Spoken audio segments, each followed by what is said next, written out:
when something really pops in YouTube, it really pops, right? How many people would have to die before I would be truly homeless? So he's just copying. Julius Caesar was just copying Alexander the Great. Thomas Edison was just copying Michael Faraday. Steve Jobs is just copying Evan Lamb. Every great achiever in whatever domain, all the great ones are obsessed with the great ones who came before them and trying to emulate them and trying to copy them. How do you explain what you do to random people on the street or when you meet people for the first time? Do you say I'm a podcast entrepreneur? Do you say I speak for a living? I tell stories. What do you say? I just say I'm a podcaster. If I'm meeting someone for the first time, I just met two dudes in the sauna yesterday. They said, "What do you do?" I said, "I'm a podcaster." It's the follow-up question. There's a follow-up question. Is how do you even make money off of that? Or how is this a job? Yeah. Actually, what's interesting is I used to live in Washington, D.C., and everyone in D.C. is a lawyer. Everyone's a lawyer. And they have these very set paths of how you make money and how you come up in the world. And the question is always not what do you do? It's who do you work for? Right. And it's so interesting to me that when I would talk to people in DC, they're like, "Who do you work for?" I'm like, "Oh, actually, I'm a podcaster." And they'd be like, For myself.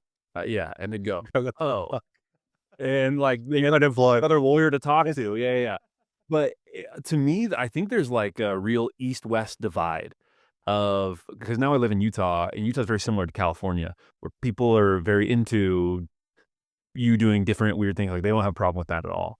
So I don't know. And so you're a podcaster today. How the heck did you get here? How does one become a podcaster full time? What were your first couple of jobs like, and how did you eventually get here? So out of college, I worked in management consulting for a firm called Startup Group. I did that for 3.5 years. I was not cut out to be a consultant. Then I went and did tech for a couple years for a local tech company in Utah called ITM. What were you doing? Marketing and brand strategy. Very nice.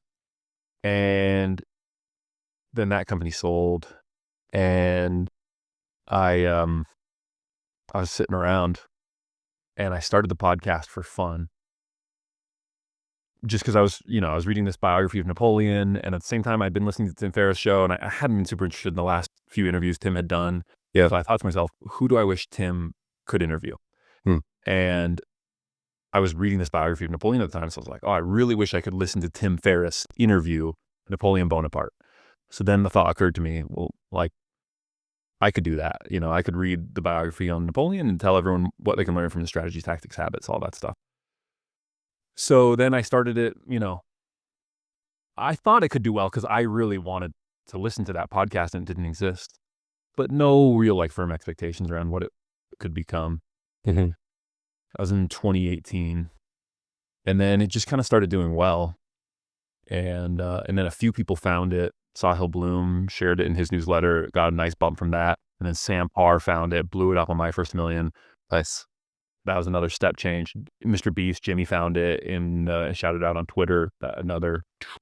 So all these people are finding it organically. I mean, obviously you said the newsletter, the podcast, that shout out helped. But how does Jimmy find it? I don't even know how I found it, honestly. I think I might have heard from My First Million or something like that. Yeah. I was like, oh, I'll just check it out. It sounds like stuff I'm interested in. But podcast discovery is not great. So I'm just wondering how you get people to listen.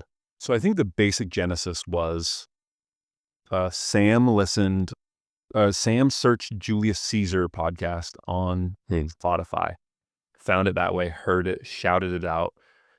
Someone from Jimmy's team heard a bit through My First Million and started sharing with friends. And then so Jimmy's whole team was listening to it. They kept telling him he should listen to it. So then he listened to it. So I think that's...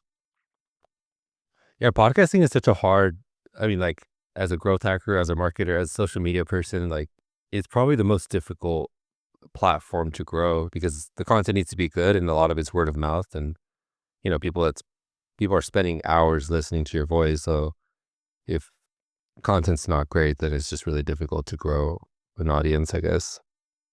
Yeah, there are a couple things you can do as a podcaster to get repeatable, sustainable growth. But for the most part, it's just have really good content and hope people share it. Yeah.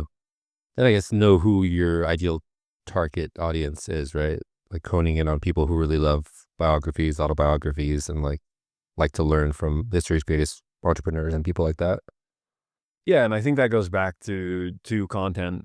And for me, I mean, that's one of the reasons I named it How to Take Over the World, is you just need to be really clear about what your value proposition is, right? So When you first came up with the name, did you get like feedback from people and they're like, this is a way too long of a podcast name, or like, too long, too douchey, too in your face. No one liked it except for me. When I told it to like my friends, my siblings, they were like, maybe just like tone it down. But I really liked it, so I went with it. and maybe your friends and siblings are not the ideal target audience, right? The people who like or listen to the podcast, I'm assuming, are very ambitious, very like go-getters, and they want to just like take over the world in their own little empires, you know? So I mean, the name How to Take Over the World has some very strong benefits to it, but it also has some big drawbacks. And so to be honest, it's not like they were wrong.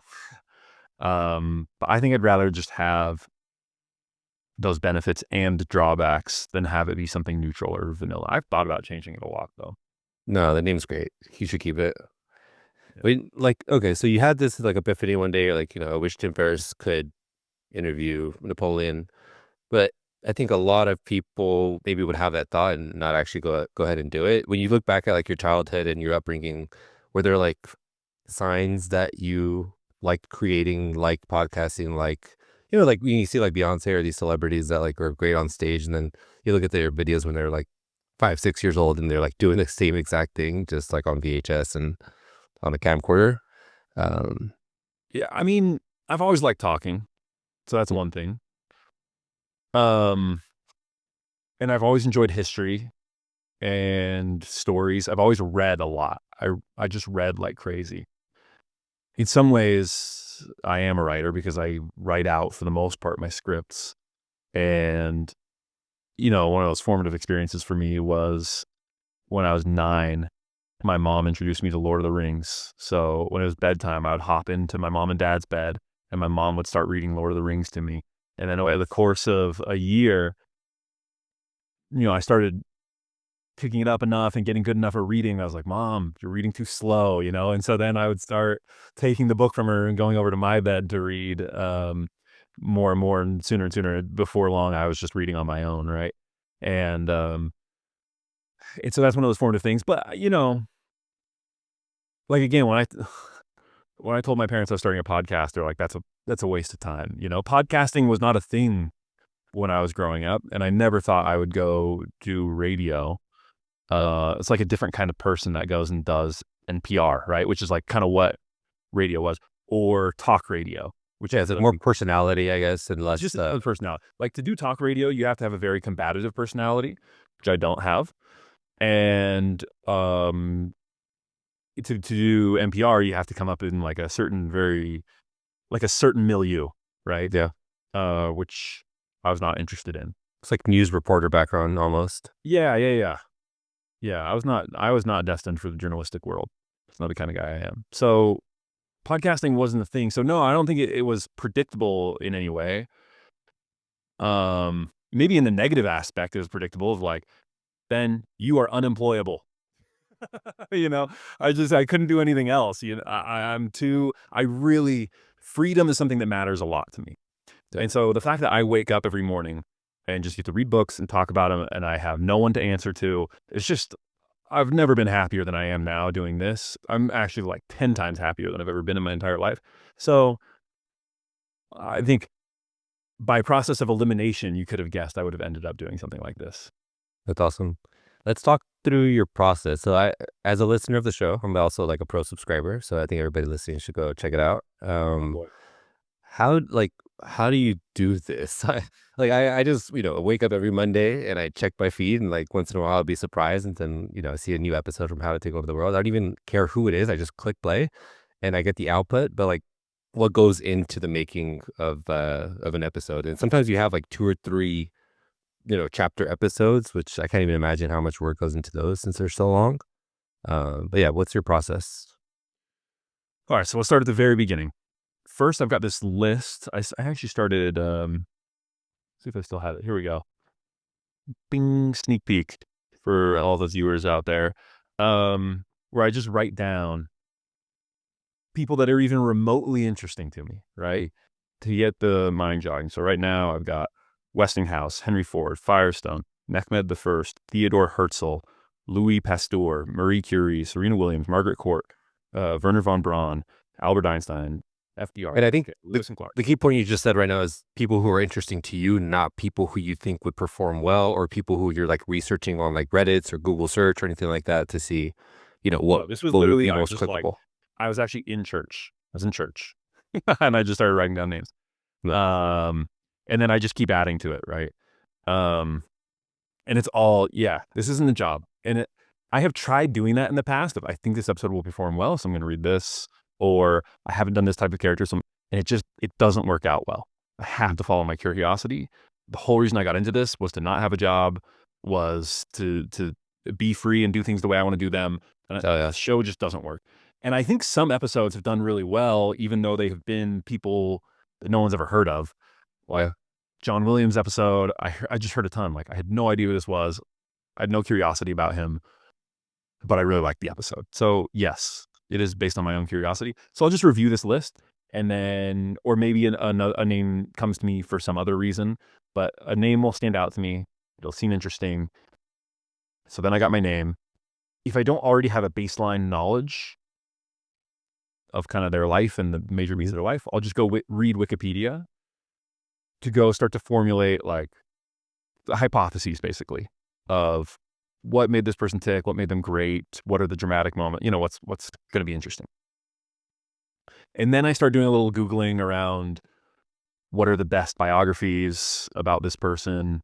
Often Reddit is pretty good for that. People arguing about it and what's better, what's worse. You search Amazon, you kind of go through every book and start Googling the books to just try and see, okay. So then I get a list of books that I think I should read about this person. Always books, never like podcasts first or summaries, or you just, find the best, book possible and then just go head first. There's been one that I did based on a documentary. That was the John Williams episode, where his was extremely private and there literally is no biography of him, which I think is a real shame, by the way. And I think you should let someone do an official biography. But other than that, occasionally I will listen to podcasts to see what other people, like how they cover a topic and like what they think are the interesting dramatic beats, but never for like actual research purposes or information. I basically just read. And so then I read, and often I use Speechify so that I can read and listen at the same time. Yeah, Speechify is great. Cliff is awesome. Speechify is great. Because I get a high level of retention while reading very quickly. Listen and read at the same time.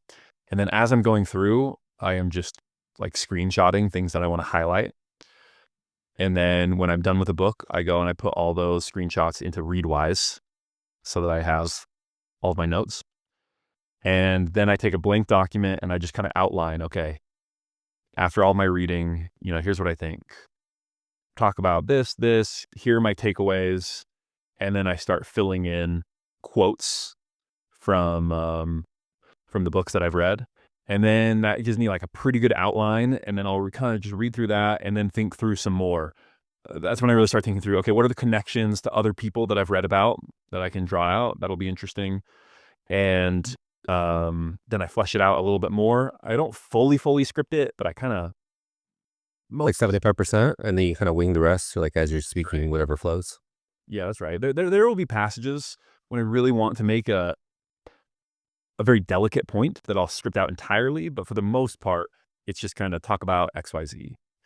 I think that gives for the best user experience, by the way, or listener experience, because like, you will kind of go off on a tangent sometimes, and I could tell like, oh, that wasn't scripted, but that really added to the story, because I feel like you just picked it out of the back of your brain, where like, you were doing your research and you just put that back there, and then you're reading your script, you're like, oh, I'm gonna pull this out now, so. I used to be more scripted. And I felt like the earlier episodes were more scripted. Yeah. But I think Like the Walt Disney one and all this.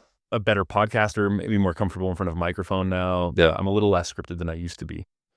So yeah, that's how I put it together, and then I record, and then I. What's like the estimated amount of hours or time, or like, you know, span over weeks or days? You know, have you ever timed it out?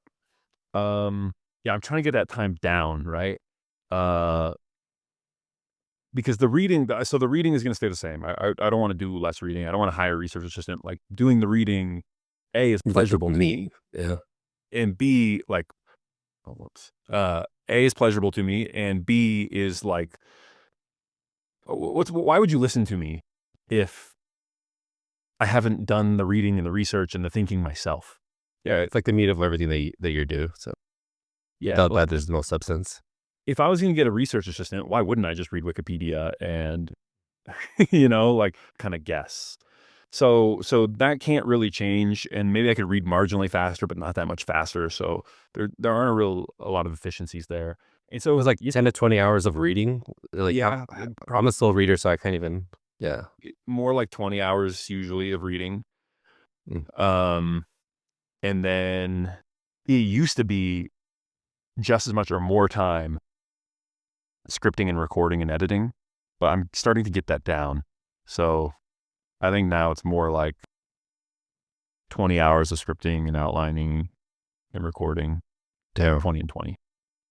So like 40 hours. And from the time that you pick up your first book, or the book on the person, to the time something is done and ready to publish, days, weeks, how long does it usually take on average? Probably varies a lot depending on it varies a lot. So timeline. Yeah, because sometimes, like, I want to do an episode on Trump, but that one I feel the need to really dial it in because people have such strong feelings for and against, right? And I'm not going to take a view one way or the other. I just want to get to the story of, like, who is he? Yeah. What motivates him? How did he do it? Obviously, what he's done is immensely impressive, in becoming president and starting this movement. How did he do what he did? But you really need your details dialed in, because if you don't have them right, people are going to call you on it with Trump because they feel so emotional about it. And they'll think, you know, you betrayed him one way or the other. So I'm starting that now, and I fully expect I won't release the first episode of Trump for a month, right? Yeah. And I'm trying to fill it in the meantime with maybe some shorter episodes that I don't have to do so much reading for, uncontroversial people. So that'll take a long time. That'll be over. But other ones, I knock out in a week, like John Williams. You know, I watched the documentary. I put down my notes. I did it in a week. How is so as AI gets better and better, how is that impacting like your process and how you do things? Are you implementing it, or using tools that are kind of implementing, you know, in the tool itself already, like you say, Readwise and other things? Yeah, AI I use. It's interesting. I think AI has been the opposite of what people thought it would be, of what I thought it would be. I thought it would be good for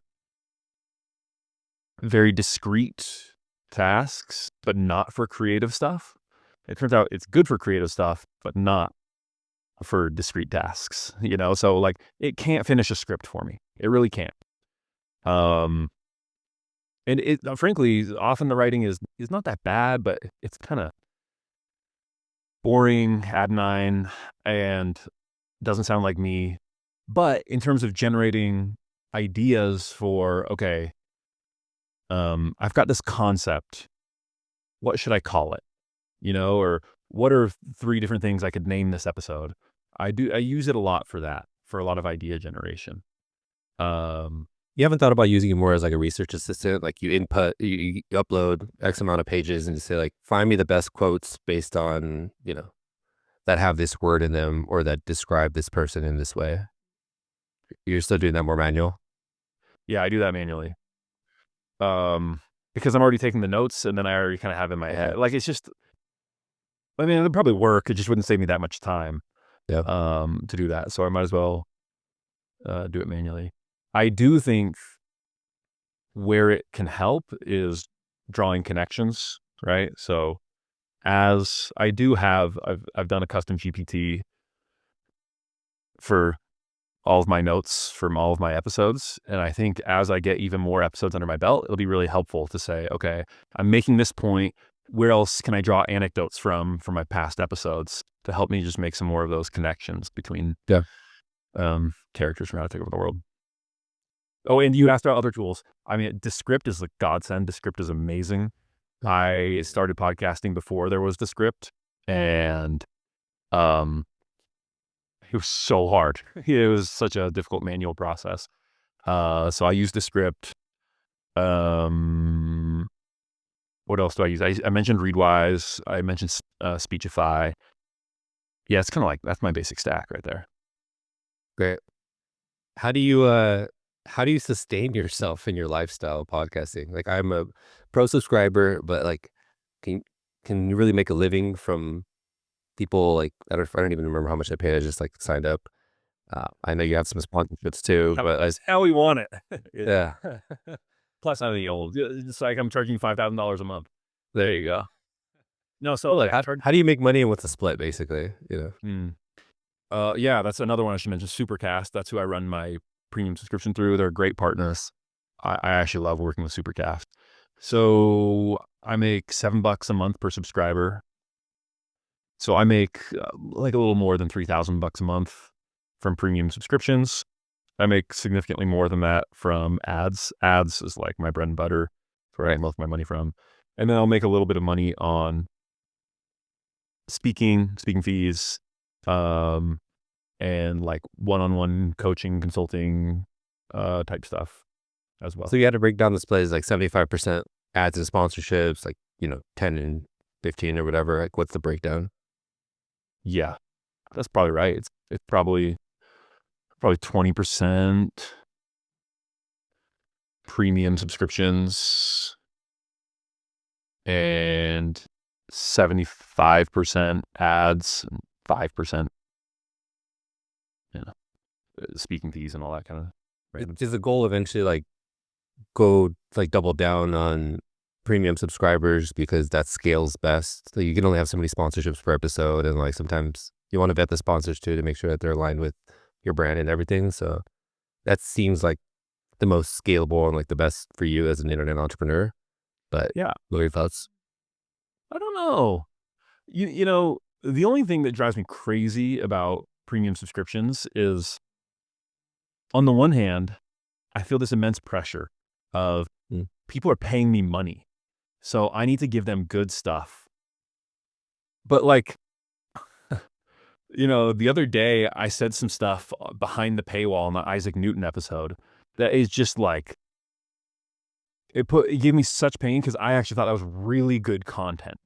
And now a 1,000 people are going to hear it instead of 50,000, That's serious. And so there's just this push-pull that actually drives me crazy of like, if I don't put anything behind the paywall, then of course I feel horrible because I haven't given people value. But if I do, well, then that's good stuff and no one's hearing it, right? So yeah, it's similar to like the newsletter world. Like Lenny Berchitsky, I think a lot of his newsletters are behind a paywall, and then I always wondered, like, if your best stuff is behind a paywall, then you're not reaching its full potential in terms of like audience. And if all of it's behind a paywall, then it's also all like the best experience. You know what I mean? yeah. So the answer is basically just produce diamonds all the time. He's just gold nuggets all day and long. So you have plenty of good stuff to put before the paywall, plenty of good stuff to put after. But yeah, I mean, I don't know. The short answer is, in terms of business model, I don't know. I'm just going to follow what works. And right now, the mix I have right now is enough to sustain me and is working. And, I think opportunities will continue to come that will be interesting. Yep. Right now, I have a set of advertisers. I've basically got 3 advertisers on fairly long-term deals. I really believe in, and I feel so it out. And so, I don't want to go anywhere else. But when I didn't have that grind of finding new advertisers, man, it's exhausting. Yeah. Yeah, and that's the other question that I had is like, what's your team look like? Is it just you? Do you have the contractors that help? Does your wife help? Like how do you manage all of this? Because the research and the editing process alone is already like 2, 3 full-time jobs. But like, how do you do the rest? You just kind of split your days up? Do you have people to help? Yeah, it's basically just me. I do have a wonderful producer. I've got a small agency that does podcast production. And so my producer, her name's Audrey, she helps out sometimes. Similarly, I have a great editor. His name's Ezra, and he'll help out sometimes on my show.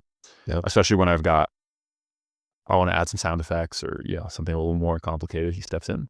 But for the most part, it's just me. I had an intern this summer. That was great. His name was Michael, also super sharp from Better Team. Shout out to Michael. And he helped with, for example, creating landing pages for all the episodes. He did a little research for me as well. He did some social stuff for me. So I think ideally the team will expand a little bit. Especially like I don't necessarily want to do all of my own social in the long run, but not a ton. I don't strive to build out like a giant company for this. Yeah. This business model seems best to stay as lean as possible, leverage technology wherever you can, and then as you grow, hire as needed versus anticipated. Yeah, we kind of talked about this at the beginning a little bit, but like, what's your distribution strategy? Do you mostly just rely on like people who have already subscribed in their own podcasting, um, players? You don't do a ton of like promo on social. Do you have an email in the back end? Like, how do you? I need to do more, but it's basically right now I'm relying on word of mouth. And then next week I'm starting YouTube in order to get like in the algorithm a little bit. So, Gotcha. And are those going to be video podcasts, or is it going to be like the Tim Ferriss style where it's just like a photo and then him talking? it's going to be video podcasts. So like you talking into the camera, like scripted almost. Yeah.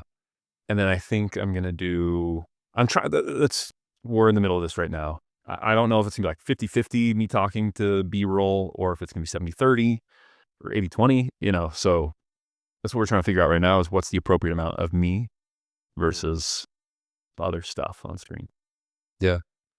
Even if like you weren't looking at the camera, I think I would still throw it up on my TV and kind of like watch it or listen to it in the background. Like if sometimes when I'm listening to the podcast episodes, I'm like listening to you speak and you're kind of going off on tangents and then you come back to your script.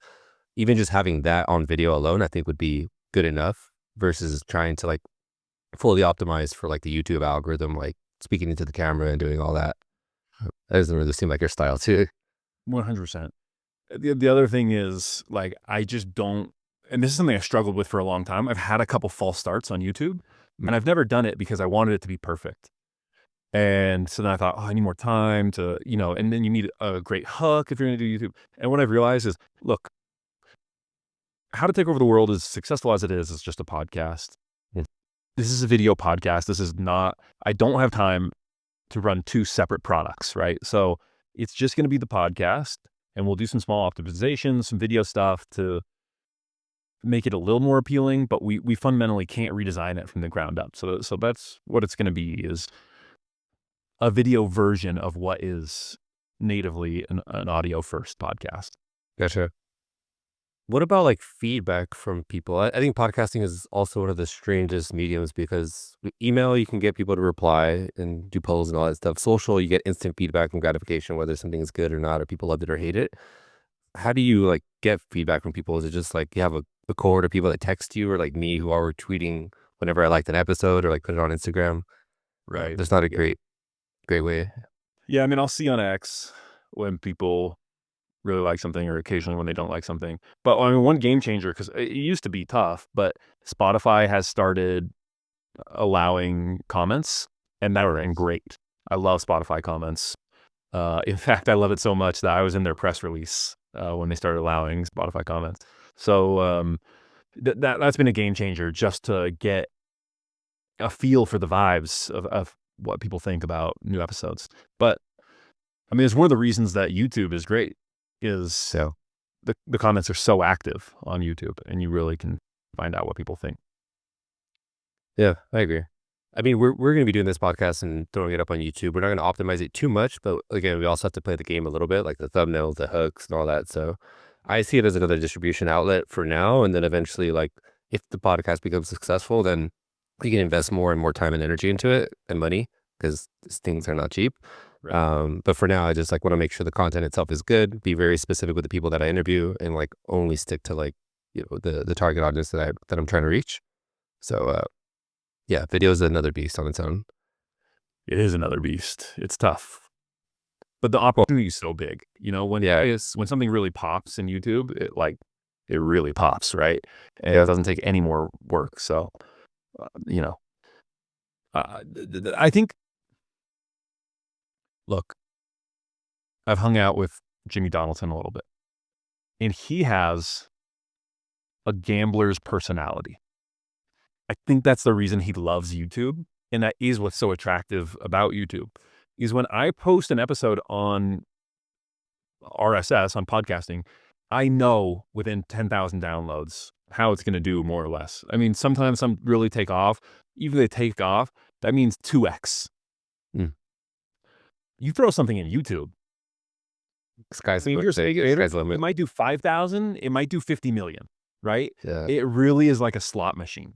And I think that's, if you've got that sort of addictive personality, like, that's one of the things that makes YouTube really fun and interesting. Yeah. You said this is like more of a podcast episode to understand who you are and the show and everything that you're building, but just kind of wanted to talk about how you gotten to know Jimmy over the past couple of years and any tidbits or insights that other people can like learn from that he doesn't already show like with his public personality, Well, I mean, one thing I would say is his public and private personalities are pretty similar. There is definitely a persona that is MrBeast. The first time I interviewed him, we sat down and someone runs in and they're like, "Hey, while you're at a microphone, we just need you to record this one promo." And it just rips it. And he's like, okay, he's been talking with us at this volume, whatever, being normal. He's like, okay. He holds it and he goes, "Now for 5 days, and he just like flip that switch, turns it on, and just like brings the energy immediately. And I think his ability to just shift that energy level is one of the things that makes him special. But yeah, I don't know. Like, all I can say about him in his private life is he is really nice, caring. He's been very generous with me and everyone I know. Occasionally in public, he's got to be brusque with people because if he's not, then he gets stuck. But like, I don't know, if you get to know the guy at all, he's great. Yeah, great, man. Thank you for that. Appreciate it. What's the most controversial episode you've ever done? I know there's a few, and also because I actually listened to like almost all the episodes you've done. You've also talked about how like there's something to learn from everybody, whether they were a good person or a bad person. And I think that's something that I 100% agree with. But I know that's also controversial. Like a lot of people believe that there's nothing you can learn from bad people. I don't think that's true at all. Yeah. So yeah, what's the most controversial episode you've done and kind of why? Probably Putin by like a pretty long shot. And I got it from both sides. I got Russian people listening in saying that I'm just like an American NATO shill, and really strong like pro NATO, pro intervention in Ukraine people saying that I'm just a Putin apologist. So I don't think I would do anything differently. I don't care. That's something I really wanted to learn about. Who is this guy? How did he come into power in this way? And it's just so different that I think people saw Russia going in the 90s. So what happened here? So that's been my most controversial. The Charlemagne episode I did just recently was a little bit controversial. It's a good one. You have a most underrated episode that you think didn't perform as well or didn't get as much feedback, but you personally really loved or think people should check it out again? I mean, the Brigham Young episode I thought was really good. It didn't get a ton of downloads. Why do you think that is? I mean, I guess compared to other people that you've done. Where are you from, Ish? I'm in Southern California. Did you grow up in California? Yep. Yeah, so like if you're from California or Arizona, Nevada, Idaho, Utah, like you've heard of Brigham Young, right? Even California's not like a big part of history, but like you know who Brigham Young is, right? And I grew up in California too, and so and I was Mormon, so I definitely know who Brigham Young is. I think there's like at least some awareness that this is a figure, but like outside of the United States, unless you're Mormon, like no one knows who Brigham Young is, right? And even on the East Coast of the United States, like you grew up in Southern California. Did you like know some Mormons in high school? Yeah, and they're really good at soccer. They're on the soccer team with me. They're so they like what they do. There's not a ton of us, but I think we're like in California, we're like 2% of the population, which is enough that like you at least go to school with some Mormons and you know who they are, right? Yeah. But like if you live in like Columbus, Ohio, a lot of those people will just have never met Larry Sam, a Mormon. And so like I think just the awareness of the name even is so low in many parts of the world. And I grew up so steeped in the culture that I maybe didn't realize how much of an uphill climb it was going to be for some people to even hit play on a name they've literally never seen before. Yeah. I mean, maybe it's kind of personal, but what is it like growing up Mormon? And I guess what are some of the qualities that you learned growing up that you feel are very core to who you are today and help you operate the way you do?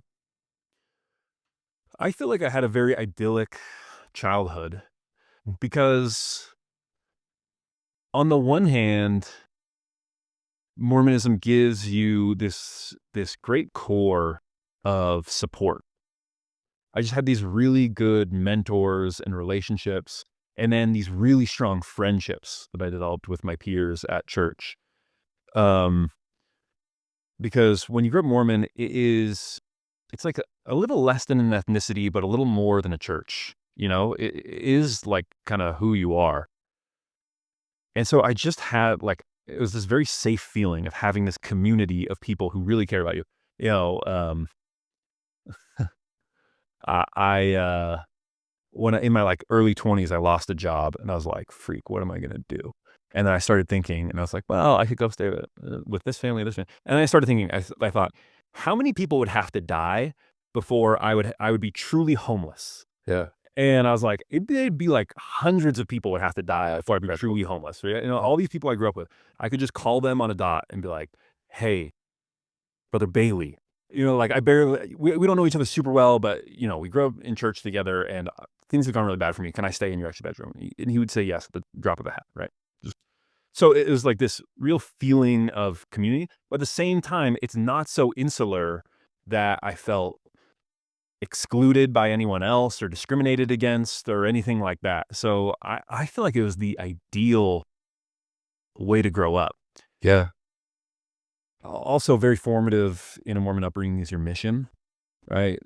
So from age 19 to 21, I was knocking doors, wearing the goofy white shirt with the name tag and just trying to tell people about your church for 2 years, having them slam the door in your face. Getting rejected like hundreds of times a week.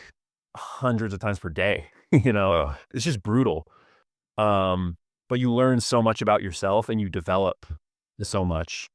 That was a very formative experience for me. Very, very difficult, but very, very formative. I think I've heard you talk about this, but I feel like young men today there's like a crisis going on in the world where young men don't really have community, don't have like a sense of who they are. And I don't think social media really helps in that sense. So when I like hear your story, it makes me, you know, my wife and I want to have kids, and we're thinking through like if we have kids, how do we raise them? How do we develop like those characteristics, like that strength in them, that sense of community, like all these things. And I feel like if you don't have a physical like place where there's other people who really care about you, or you know, at least people who you can talk to that are outside of school, outside of at work, outside of your internet bubble, then it's really difficult to kind of like build up that, you know, self-esteem, the courage, etc. Totally. Like, I don't think this is a problem that you can solve by yourself. This is a communal problem that has to be solved communally. Yeah, I agree. All right, back to the. That's not super helpful, right? But, no, not at all. But I mean, I guess you can learn from micro communities that are figuring it out, or at least doing better than the majority of people. Yeah, and I think for most people, quite frankly, the Mormon community is unusually cohesive and strong. But I think for most people, rather than trying to invent things from scratch, like going to church is going to be the best thing that you can do. Church communities are not what they once were 100 years ago, but I think they're still, for the most part, like the best we got. Yeah. What's like your environment now? Like where you live? You live like in a pretty private area. Like you walk outside, you see people, your neighbors and all that. I feel like we're losing that in society where like you don't really know who you live with or who you live around. Yeah, I live in Utah. I live in a suburban area, and we know our neighborhood quite well, which is lucky. We live in kind of an odd neighborhood in that we're the youngest family in the neighborhood, like by far, which presents its own drawbacks as well as benefits. Like we got like a bunch of older parents, grandparents that are willing to like help out with our kids because we have a bunch of young kids, which is great. But there aren't as many peers, which is tough. Yeah, I was gonna ask that, like being an internet entrepreneur essentially and spending so much time online and researching and basically by yourself. Like I can't even imagine how difficult it would be to live somewhere where you also don't know your physical in real life community. Yeah, or you don't have that; it's non-existent. I mean, I do know my in-life community is still hard sometimes. I still walk. There will be days where it's like 5 p.m. and I think to myself, I need to just go check the mail so that I can go outside and hopefully see another human face. Yeah. No, dude, I spend way too much time on social media because it's what I do and it's also what I love doing. But I have 2 giant dogs that force me to go outside and walk. And so I bought this I have it somewhere on here, the 30-pound ruck that are on my back. Yeah. And I just like tie them to it. I'm like, all right, let's go until we can't walk anymore. And we just walk for an hour or two. But without that, like I wouldn't leave the house. I work from home and I do social media, which I can do anywhere from my phone or laptop where I have internet. So yeah, it's not great for your health, I think, spending too much time online.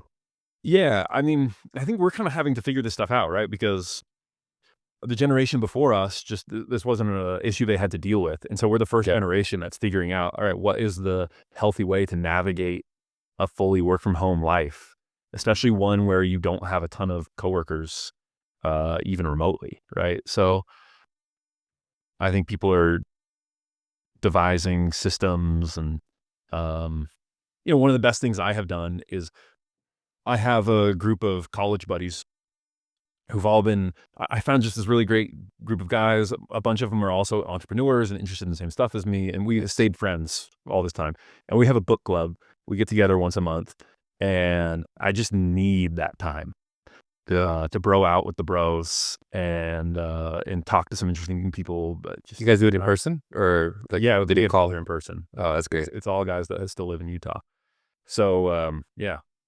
Yeah, but I have a really close group of friends. When I moved to San Francisco and I was like, I think I just turned 22 to work at LinkedIn. And I was there for a good amount of time. And I created like a bond with maybe like 10 or 12 guys that we were all just like hungry, starting our career, trying to figure this stuff out. And like now, as we're like in our 30s now, everybody's like doing their own thing. It's really difficult to like see each other. Whereas before we would just like go to each other's apartment, like, yo, you want to like go get some food right now? And just like pop by, like almost like a dorm.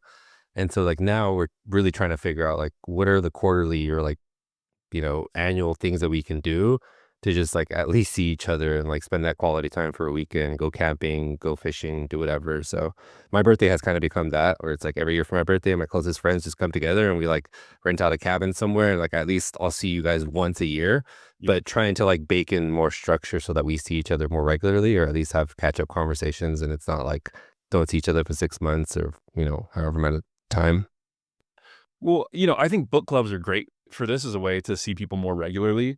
One other thing is actually, if you look at the history of the United States, one of the things that Americans are really good at is self-organization, right? We've always had all of these clubs and associations and fraternities, sorority, like things like that's just beavers build dams, Americans build clubs.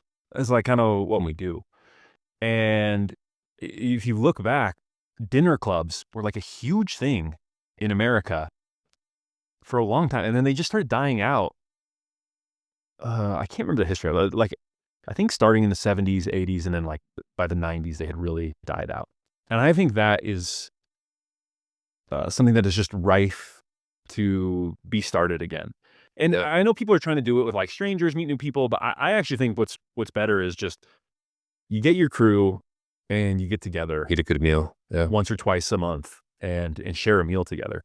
And maybe there's like a intellectual aspect to it or not, but I think dinner clubs and associations are something that need to come back in America. I like that. People's mental health and to figure out life.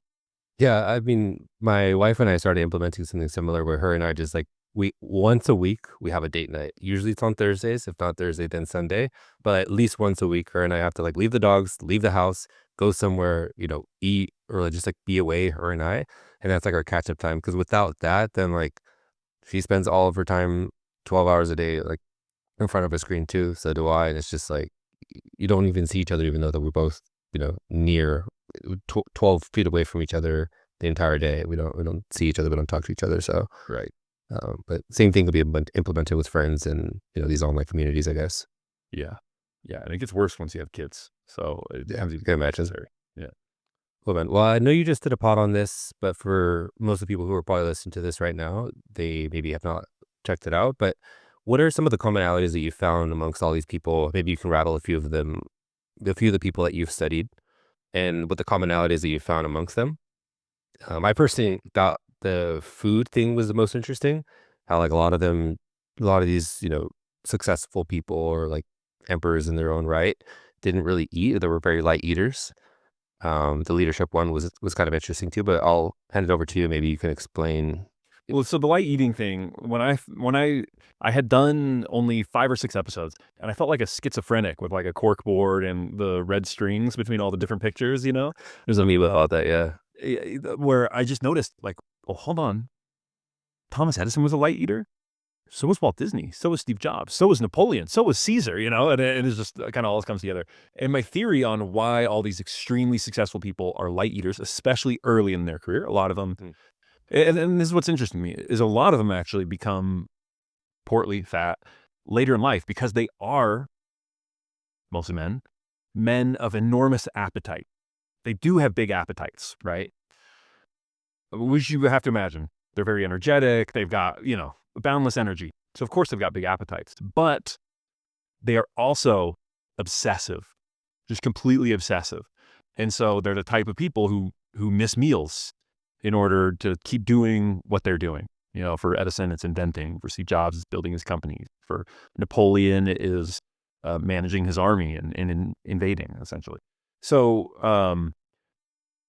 that's one of them, is they're all light eaters. And specifically, I think it's because They get lost in their work. it's like yes, exactly.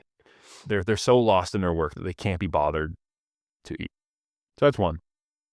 I'll actually add on to that really quick before you go to the next one. I think I have an obsessive personality. I think that, but I don't not eat because I'm obsessive. I think I sometimes not eat because I feel like I can think most clearly at the end of my fast. Like I've been fasting for maybe, I don't know, 8 years now. And I feel like 14 to 18 hours is when I can think the most clearly. Once I hit like that 20-hour mark, it starts to become annoying and like really, really hungry. But there is something to like fasting and like mental clarity and not having a bunch of, sluggishness that comes along with food, even any amounts of food. So yeah, I'll just add that little tidbit. I don't know if you can relate to it. It's like hour 16 to hour 34 are like the hardest, right? That's when your body's freaking out, like what's going on? And then so like it's right around a day, and then if you push and start fasting 2 or 3 days, your body just kind of chills and it's like, all right, I guess we're not eating, and it gets a lot easier. But yeah, I mean, there's something to that too as well, that you just think better when you don't have a full stomach and you don't have that blood flowing to the digestive system. So I think, I definitely think that's part of it as well. Anything else? Any other ones? I mean, there's so many, right? But here's what I will say. Because, I just did an episode where I went through 10 of them. But one thing I will say is, this kind of captures everything, and is a big theory behind why I do what I do. I'm just reading about Machiavelli. I'm coming out with a Machiavelli episode this week. And Machiavelli, he basically did like an early version of how to take over the world. His book, The Prince, is about how to take over a state and manage it effectively and attain and maintain power. And in it, he gives all these examples of people who conquered and successfully retained their princedoms. And and he writes, he has this really good quote. He says, "At the end of the day, I put on my best robes and I go and I sit in my study because I am going before the eminent men of the past." And so he had this obsession with learning about other great men who came before him.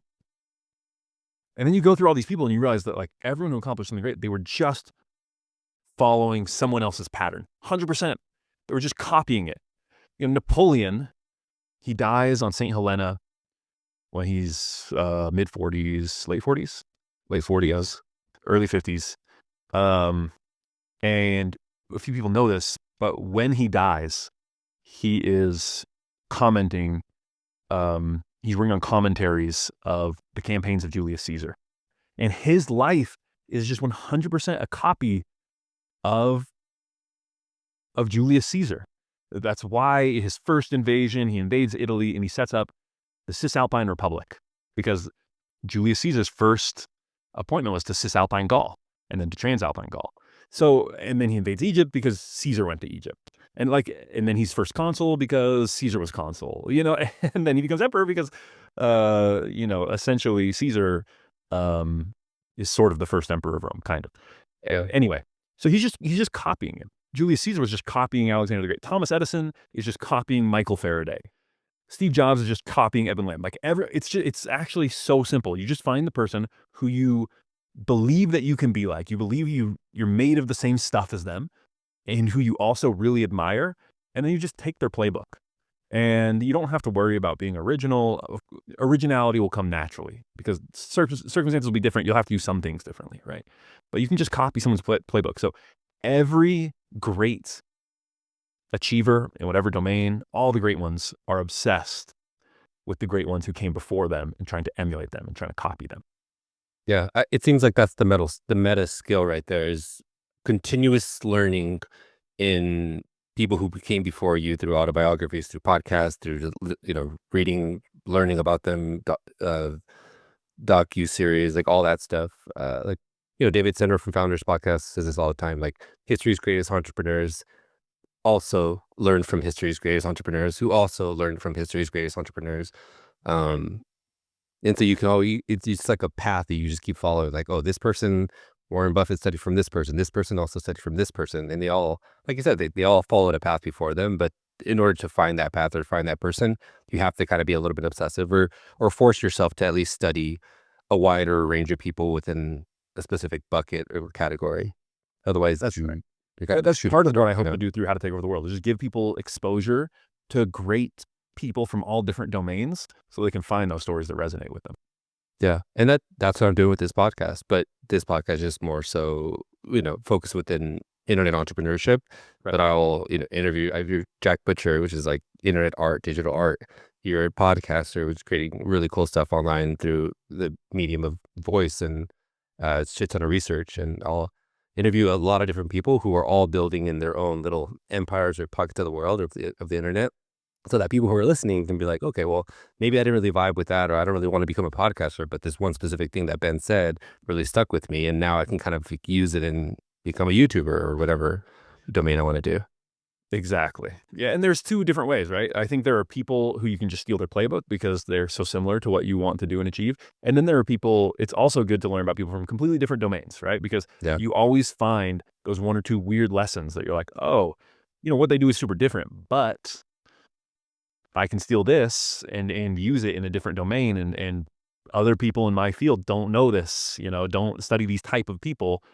Therefore, it's like a little competitive advantage. So you want people that you can 100% copy and follow their playbook, and the people who, you can learn one or two things from, even though they're very different.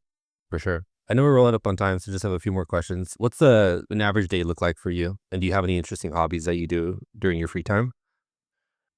I usually these days wake up before everyone in my family, and It's like 4 or 5 a.m. or what time? like between 5:30 6:30. I don't set an alarm. Yeah. This is why I do Wake up naturally. Yeah. So wake up naturally between 5:30 and 6:30. Head to the gym. Come back, do breakfast with my kids, and then start working. It's also between 8 and 9. And it depends if it's a reading day or not. But let's say it's a reading day, then I just come here in this office and I start reading. And I'm taking Headphones in, no headphones. How do you like avoid outside noise and distraction and all that? Yeah, sometimes I'll do headphones. Other times I'll just, like I said, I read and listen at the same time. So a lot of times I'll just that my helps. speakers on my computer. So that's most of my day, right? It's just reading, take a quick break for lunch, go downstairs, see what my wife has made, eat it really quick, go back upstairs, maybe play with the kids for a second. And I mean, it's really, it's kind of a one note day. And then I'll finish up around 6:30, go do kind of like the whole dinner and bedtime thing with my kids. So I see them from like 6:30 to 8. And then I'll start working again at 8 until I go to bed. But, in the meta, so like on any given day, I don't like to do a lot of different things per day, right? So it's either reading or it's scripting or it's whatever. I kind of just like to do one thing per day. So maybe in the micro, when I just talk about one day, it sounds boring, but in the macro, I don't find my life boring at all. I find it very fulfilling and exciting. Tonight, the other thing, do I have hobbies? The thing I'm obsessed with right now. So I grew up, I played basketball in high school, track in high school, and I played tennis just recreationally. I didn't play volleyball, but some other people in my family did. And my nephew plays volleyball for the university just down the street. They're a top 10 Division I program, and he's starting for them. It's super exciting. And so I initially got into it just because it's my nephew. I'm excited for him, but I'm getting very into volleyball now, into watching it. I think volleyball is a very underrated sport. And it's so fast paced. I like that. Yeah. And the reason I think volleyball is exciting is, number one, it's a team sport. Team sports are great because you have that dynamic, right? You have the drama, just the emotions are higher. It's a team sport. But it's also a sport where something is always happening. In other words, Exactly. in basketball, maybe people miss like 3, 4, 5 shots in a row, and like you have a 3-minute stretch where essentially nothing happens. Same thing like football, baseball, just like there are long stretches where nothing happens. Volleyball, every point, someone is getting a point, right? And each set is only 25 points. So like it's just the drama is really packed in there. Producer Caleb says fastest growing sport outside of pickleball. I believe it. Like it is so watchable because of that. Like anyways, the dramatic aspects of it are so heightened. I love watching volleyball, and I think it's aesthetically very beautiful. Just like to see these 6'11" guys who have a 40-inch vertical, and I don't know. It's I like watching it. Yeah, I tried playing a few times. I'm not great at it. It's so fast paced when you're playing against somebody who knows what it's like tennis. Like if you don't know how to play, it's just like not fun because somebody's gonna crush you. Totally. Yeah. I think it's a steep learning curve if you're trying to exactly. Yeah. Well, man, 2 more questions. Any advice to like that younger Ben when you first started? We'll timestamp it in terms of when you first started the podcast. If anything you would do differently, or things that you think you did really well that you would to double down on. Yeah, I mean, at the time, I wasn't ready to go full time on how to take over the world. But I think if I could go back, I'd say find a consistent cadence that you can stick to, and be consistent. That's it. Be consistent. That's good. Yeah. Didn't you have like a season where you weren't posting at all? I think maybe is when you were working other jobs or something like that. Because I remember subscribing to the podcast and then there was nothing for months or a really long time, and then out of nowhere they just started coming like pretty regularly. I produced 100 episodes, and over 40 of them came in the last year. So whoa, yeah, and a lot of the ones before that were like part 1, part 2, which I started doing less of. So I have produced about as much content in the last year as I did in the 4 or 5 years before that. Gotcha. So yeah, it's been a big change. Yeah, well, keep it up, Dave. It's nice work, and I really enjoy listening. Final question for you is, do you have any goals or anything that you're working on right now that maybe I could help or people who are listening could help? I'm a big believer in like putting things out there, in the ether, so that you never know who's listening or who knows somebody who knows somebody who knows somebody who could help.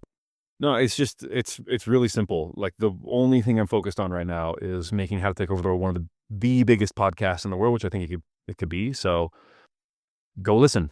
And if you like it, share it with someone else. And that's it. But I'm serious. If you have not listened to How to Take Over the World, go find it on Spotify or wherever you get your podcasts and just go listen to one episode of How to Take Over the World. And if you like it, share it with 2 other people. That's all. Walt Disney one is good. I listened to that one with my wife. I forced her to listen to it with me when we were on road trips a few times. And she's like, "Didn't we listen to this already? The guy's voice sounds familiar." Like, yeah, but it's so good. Like, it's easy way to everybody. Yeah, that's your boy right there. Yeah. Yeah. Well, cool, man. Well, thank you. I appreciate the time today. And check out How to Take Over the World if you're not already listening, and consider subscribing as a premium subscriber. It helps out Ben a lot. And share it with somebody else. Awesome. It's a wrap.